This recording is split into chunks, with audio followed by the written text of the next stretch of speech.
Reflexión del fallecido sacerdote jesuita Padre Luis María Mendizábal acerca del Espíritu Santo.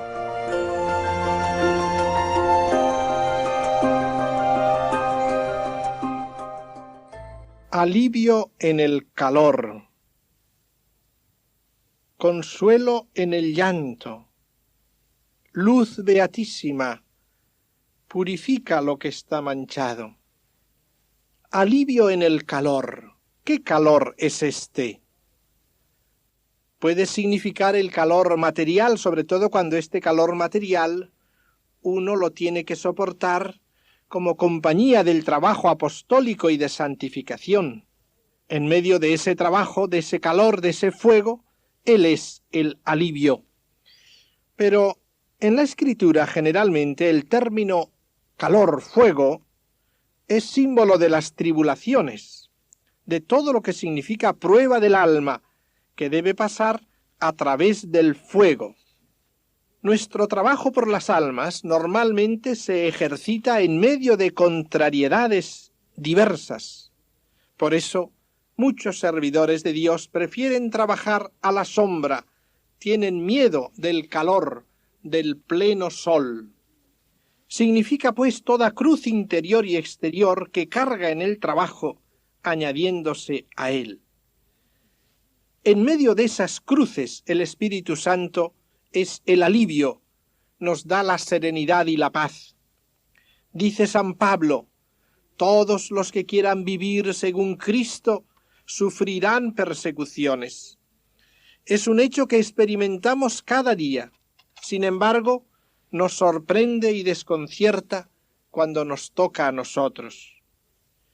Pero basta que en la fuerza del Espíritu nos renovemos en la viveza de la fe, reconociendo la permisión divina implícita en la prueba para que ésta se nos vuelva inmediatamente más soportable.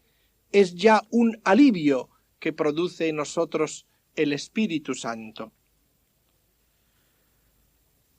Nadie podrá quitar, pues, de nuestra vida la presencia de contrariedades y persecuciones. El Señor jamás prometió una vida sin cruces. Cuando nosotros nos imaginamos una vida muy dichosa y damos como argumento, porque somos fieles al Señor y somos cristianos, y por lo tanto parece que todo debe salirnos bien, es señal que no hemos entendido el ABC de la vida cristiana.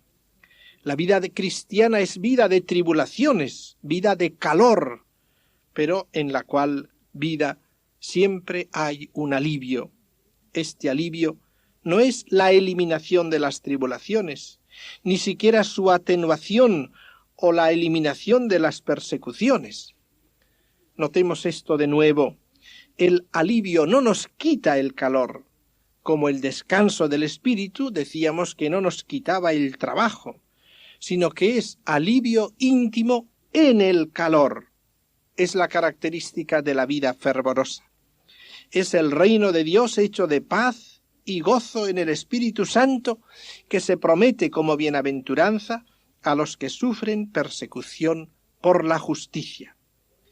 En el fervor hay al mismo tiempo contrastes que parecerían irreconciliables.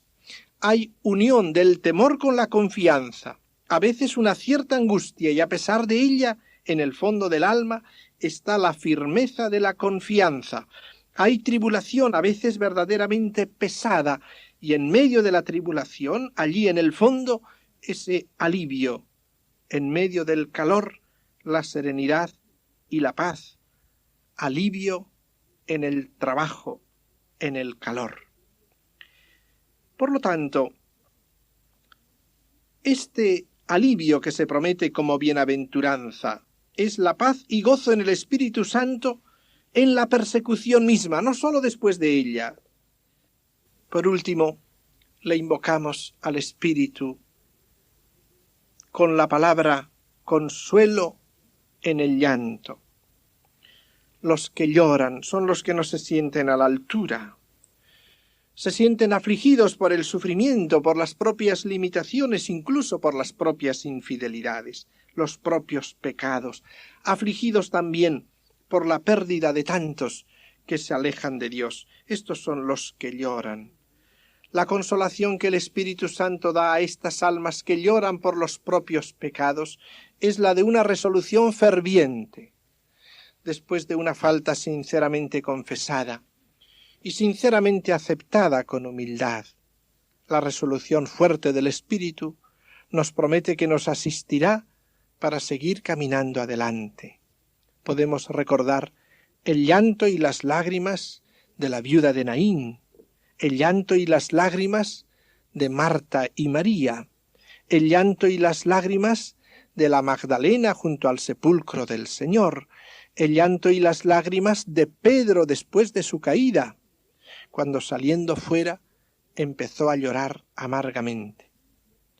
Todas estas lágrimas las enjuga el Espíritu Santo.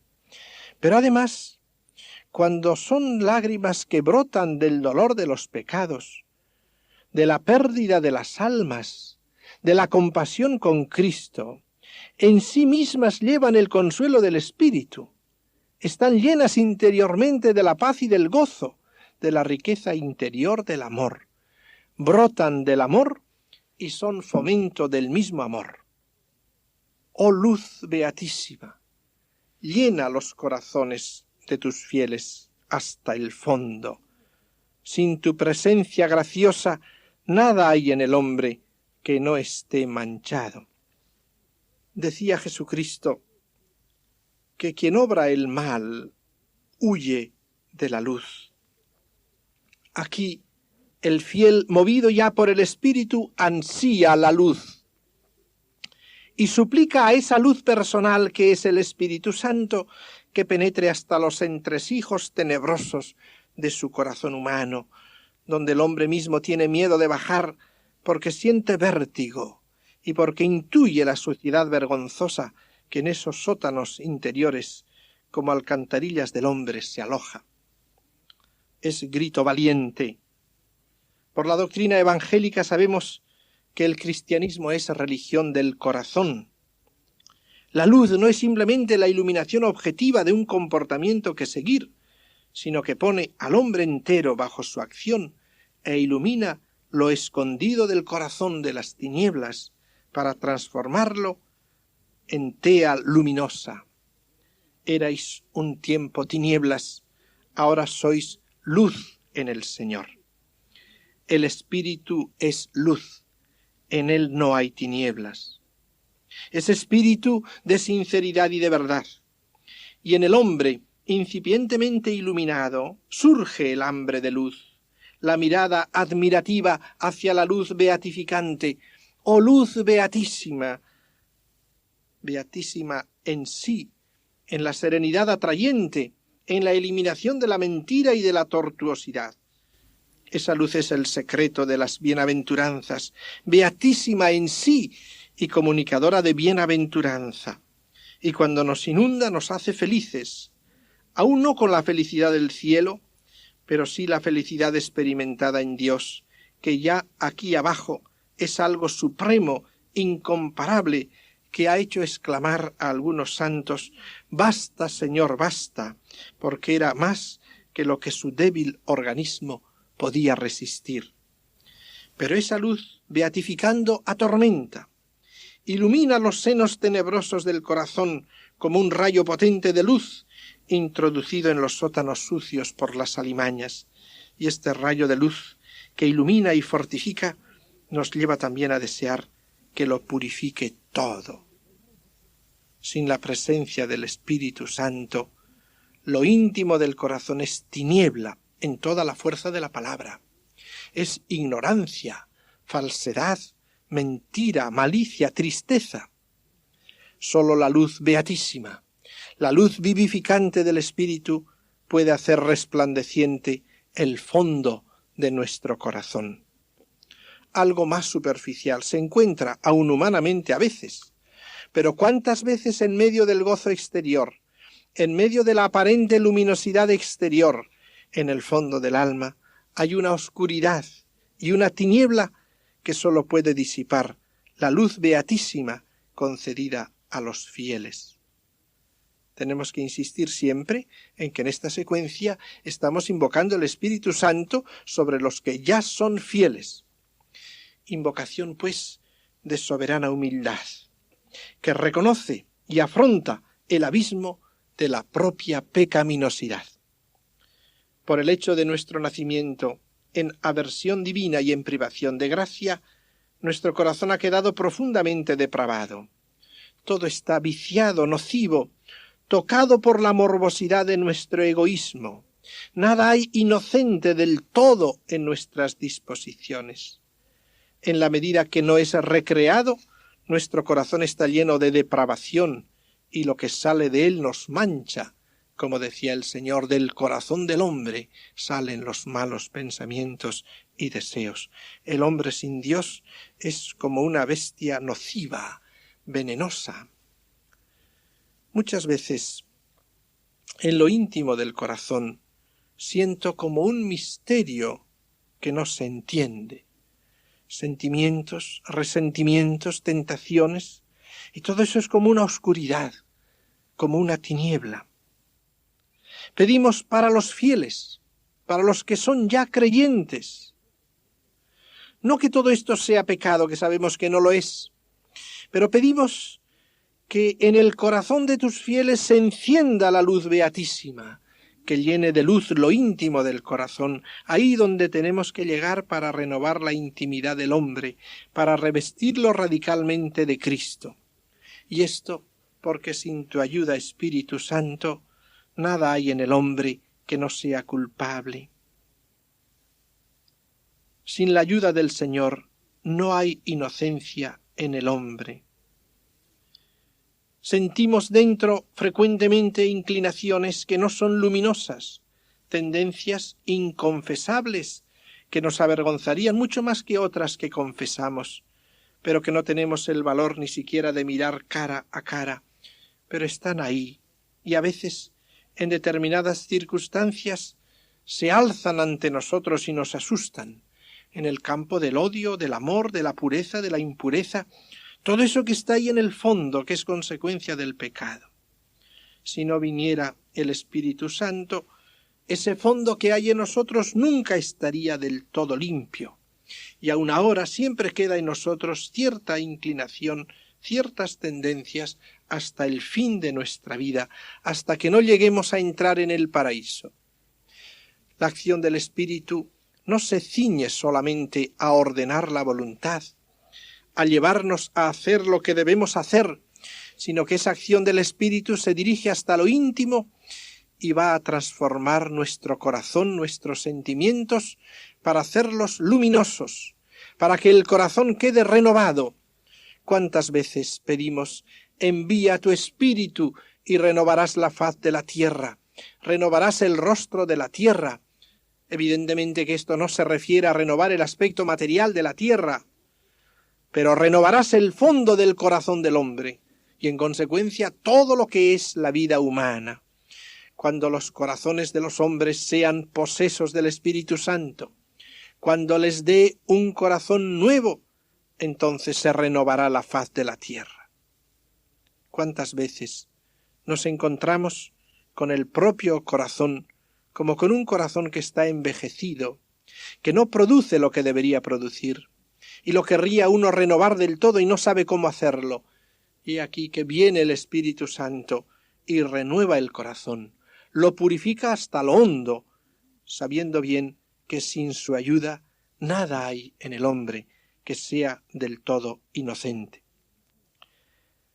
Cuando experimentamos el vacío y la oscuridad interna del corazón, es el momento de pedir esa plenitud íntima de la luz beatificante.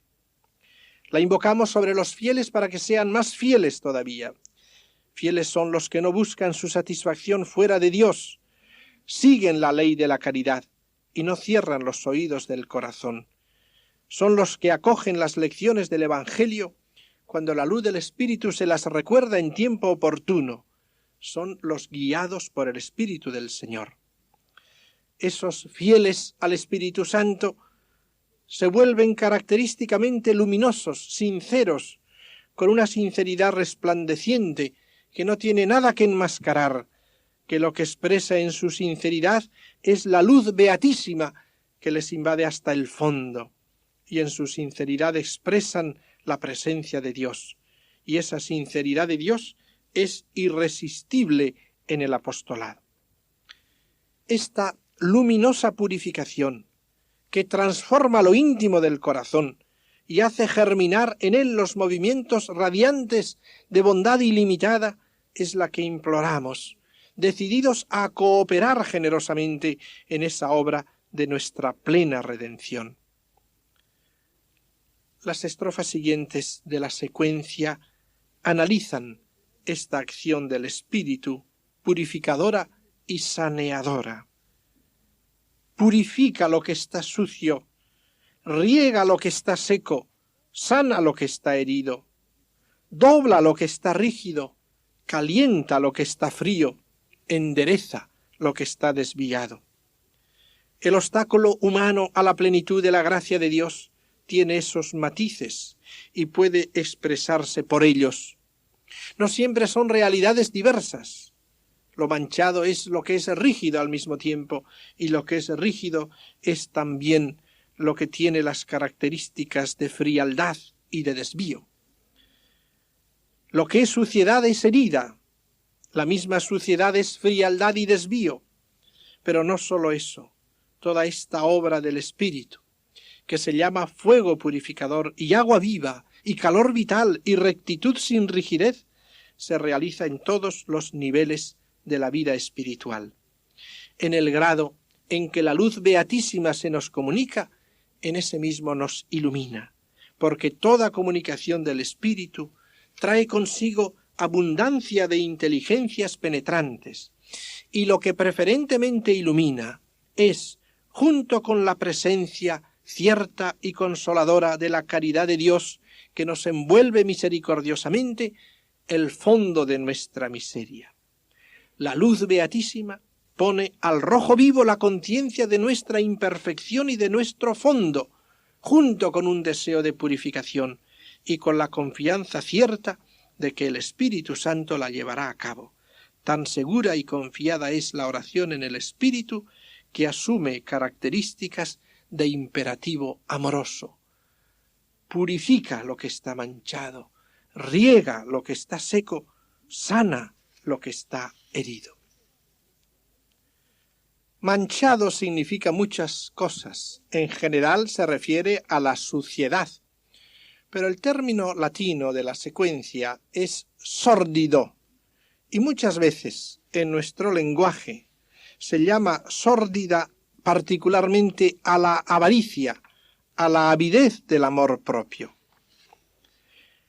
Nosotros llevamos dentro de nosotros un poco de estas cosas: suciedad, avaricia, amor propio.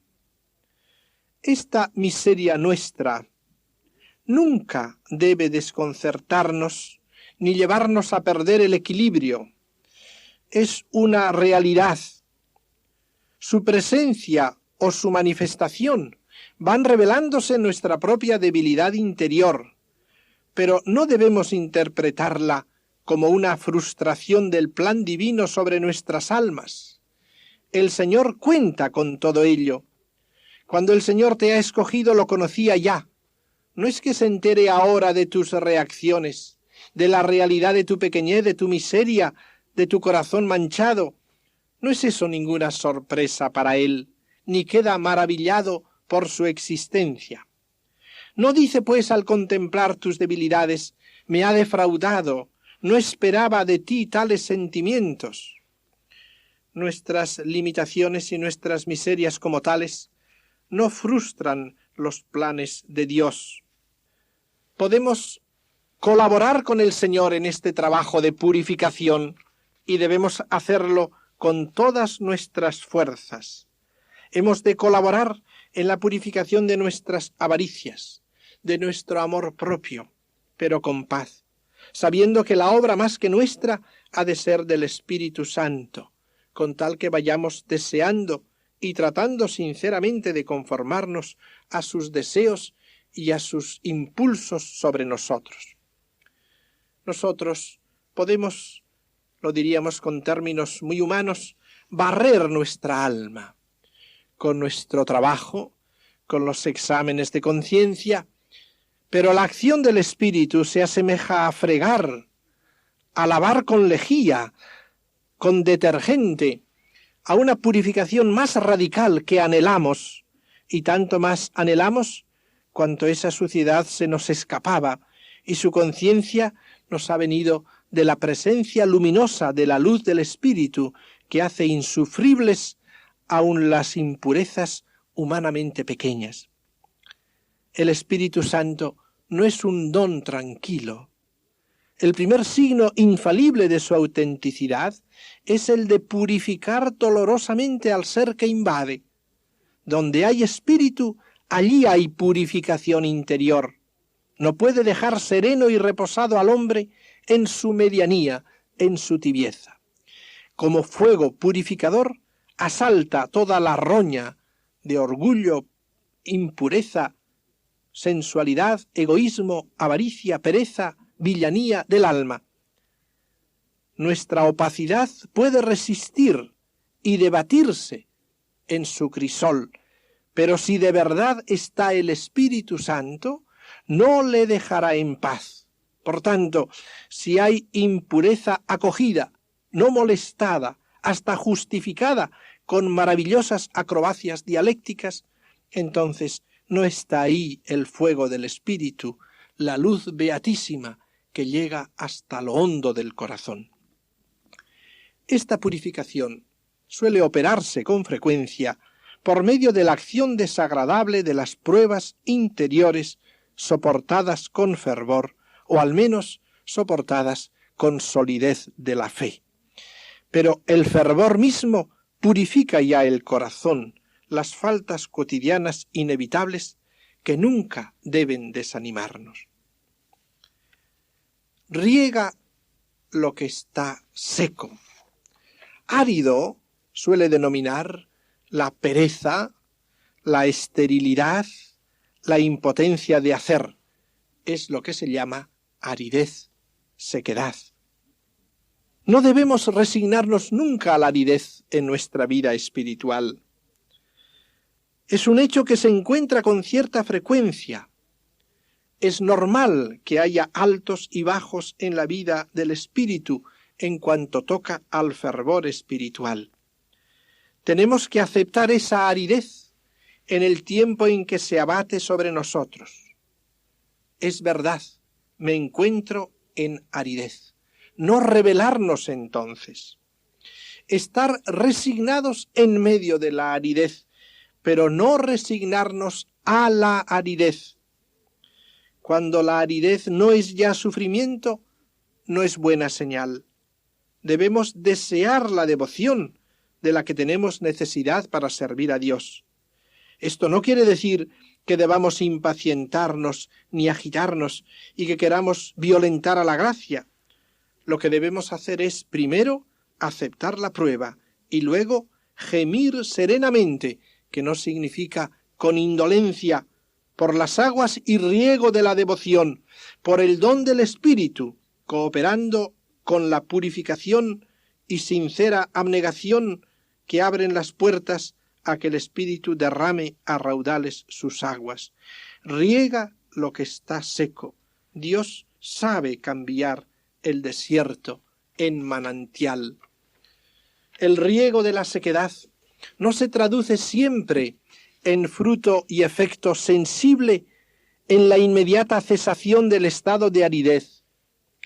Sobre todo, tratándose de almas que avanzan, suele suceder que el vigor y renovación del corazón se comunican secretamente, como respuesta secreta en la fidelidad con que se mantiene ante Dios sin experimentar consuelo.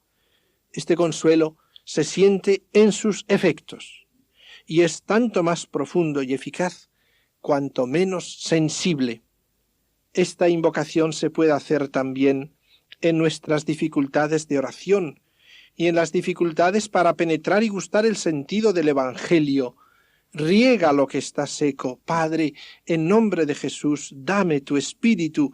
Entonces pedimos, y el Espíritu Santo suele concederlo, que ponga nuestro corazón en movimiento, que nos ayude a que las verdades evangélicas se graben y se arraiguen en el alma, que ablande nuestra dureza insensible. Cura lo que está herido. Está herido el hombre cuando no funciona bien, como dice el Señor en la parábola del buen samaritano, al hablar de aquel hombre que quedó medio muerto. Ese es el hombre herido, vulnerado. Todos nos encontramos en el estado de aquel hombre de que habla el Señor. Los cuidados procurados por el buen samaritano, imagen de Cristo, nos administra por el Espíritu Santo el aceite y el vino que Jesucristo deposita sobre nuestras llagas. Es el Espíritu el que se unge sobre las heridas que necesitan de curación. En general hay dos etapas de conversión que corresponden a la doble operación del Espíritu Santo. La primera es un movimiento hacia la gracia, la segunda es el progreso espiritual. Es normal en el progreso espiritual que se realice lo que Jesús expone en la parábola de la oveja perdida, a saber, que el pastor cuando encuentra la oveja perdida la lleva sobre sus hombros para unirla a las demás ovejas y hacerla llegar hasta el redil paterno, y dice expresamente Jesús que el pastor la toma sobre sus hombros. Esto no es signo de pereza por parte de la oveja, la lleva sobre los hombros porque está herida. Cuenta, pues, con las heridas de las ovejas, que llevan hacia el Padre. Por lo tanto, esto entra plenamente en los planes de Dios y no nos debe asombrar absolutamente el que nos encontremos heridos. Pedimos al Espíritu Santo que nos cure de esas heridas, conocidas o desconocidas. Efectivamente, la vida de fervor remedia las heridas. Es verdad que el Espíritu Santo no habita, ni siquiera visita al alma que se obstina en pecar, pero aún se aleja más del alma que se cree sin herida del pecado. Llamamos pues al Espíritu Santo no porque nos sentimos dignos de su presencia, sino como el enfermo llama al médico, y no son los sanos los que tienen necesidad del médico, sino los que se encuentran enfermos. También se puede aplicar esta petición de curar la herida en un sentido más elevado de vida espiritual. Hay, en efecto, otra herida en el hombre causada por el espíritu, causada por el amor. San Juan de la Cruz nos habla de ella, y todos cuantos vagan, de ti me van mil gracias, refiriendo, y todos más me llagan, y déjame muriendo, un no sé qué que quedan balbuciendo. Lo que está herido entonces es el corazón mismo por las heridas del amor divino. Y el remedio de esas heridas que aquí se invoca, cura lo que está herido, no es otro sino el amor mismo. Como lo expresa el mismo San Juan de la Cruz diciendo, mira que la herida de amor que no se cura sino con la presencia y la figura.